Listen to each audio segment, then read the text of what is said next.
తమిళనాడులో విజయ్ గారు గెలిస్తే అందరూ పవన్ కళ్యాణ్ గారిని ట్రోల్ చేస్తున్నారు. సిగ్గుండాలి మనకి, ట్రోల్ చేసుకోవాల్సింది మనల్ని. తమిళనాడులో ఈసారి ఎలక్షన్స్ ని డిసైడ్ చేసింది యూత్. డిఎంకే ప్రభుత్వంలో తమిళనాడు చాలా బాగా గ్రో అయింది. Per capital income above 4 lakhs. Growth wise Tamil Nadu is the fastest growing state in India with more than 13% growth rate year on year. And చాలా డైవర్సిఫైడ్ స్టేట్. ప్రైమరీ సెక్టరే కాకుండా secondary sectors లో కూడా growth ఉంటుంది. Capital city only Chennai ఒకటే కాకుండా మదురై, కోయంబత్తూర్ ఇట్లా decentralised development ఉంటుంది. ఇట్లా చెప్పుకుంటూ పోతే 100 ఉన్నాయి డిఎంకే గవర్నమెంట్ చేసిన పనులు. అయినా సరే సిట్టింగ్ చీఫ్ మినిస్టర్ ని ప్రజలు ఓడించారు. ఎక్కడ కూడా తమిళనాడు పాలిటిక్స్ లో రిలీజియన్ ని గానీ క్యాస్ట్ ని గానీ వాడలేదు. మనకి కులం పేరు చెప్పండి కారిపోద్ది, మతం పేరు చెప్పండి ఊగిపోతాం. అందుకే పవన్ కళ్యాణ్ గారు ట్రై చేసి ఇక లాస్ట్ కి అరే కులం ఓట్లు అన్నాయి ఏంట్రా గెలుస్తా.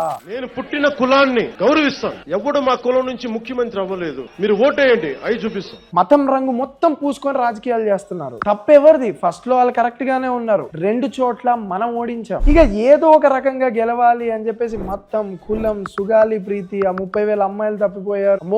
నోటికి ఎంత వస్తే అంత. మనం ఇట్లా తయారయ్యామని చెప్పేసి మన నాయకులు ఇంకా దరిద్రంగా తయారవుతున్నారు. Too much manipulation. 3 సార్లు సీఎం గా చేసిన చంద్రబాబు నాయుడు గారికి ఇప్పటికీ గెలవడానికి పొత్తులు ఎందుకు అవసరం అవుతున్నాయి? 3 టర్మ్స్ లో నేను చేసిన మంచి ఇది, నన్ను గెలిపించండి అని క్లియర్ గా ఎందుకు అడగలేకపోతున్నారు? పవన్ కళ్యాణ్ గారు నా స్టాండ్ ఇది, నా విజన్ ఇది, నా క్లారిటీ ఇది అని క్లియర్ గా ఎందుకు ప్రజలకి చెప్పలేకపోతున్నారు? 151 సీట్లు ఇచ్చిన జగన్ గారికి నెక్స్ట్ ఎలక్షన్స్ లో 11 సీట్లకే ఎందుకు పరిమితం చేశాం? ఎందుకంటే కులాల పేరుతో కొంతమంది, మతాల పేరుతో కొంతమంది, ఫ్యానిజం పేరుతో కొంతమంది, ఎవడి డైరెక్షన్ లో వాడు వెళ్ళిపోతున్నాడు. తమిళనాడులో విజయ్ గారికి ఎఫ్ఐఆర్ ఉందని తెలిసినా కూడా అది ఫర్రకే పడలేదు. యూత్ క్లియర్ గా ఆలోచిస్తున్నారు. వాళ్ళ పర్సనల్ థింగ్స్ వాళ్ళకి నచ్చింది చేసుకుంటారు అని చెప్పేసి క్లియర్ గా మెచ్యూర్డ్ గా ఆలోచిస్తున్నారు. పట్టుమని 10 మంది ఇన్ఫ్లుయెన్సర్స్ కరెక్ట్ డైరెక్షన్ లో ఉండరు. Too much manipulation, too much diversion. ఇక ప్రజలు దూర్కి బాత్, ఇక నాయకులు దూర్కి బాత్. విజయ్ గారు మేనిఫెస్టో చూసారా? యూత్ కి ఎంత ఫేవర్ గా ఉన్నాయి చూసారా? 25 lakhs collateral free business loans entrepreneurs కి. ఏ కంపెనీ అయితే 75% తమిళ్ ఎంప్లాయీస్ నే తీసుకుంటుందో దానికి స్పెషల్ సబ్సిడీస్. మన స్టేట్ లో సూపర్ డెవలప్డ్, కానీ అందరు అన్ఎంప్లాయిడ్. పని చేసేటోళ్ళు ఏమో నార్త్ వాళ్ళు. తమిళనాడు యూత్ అడ్వైజరీ కౌన్సిల్ అంట.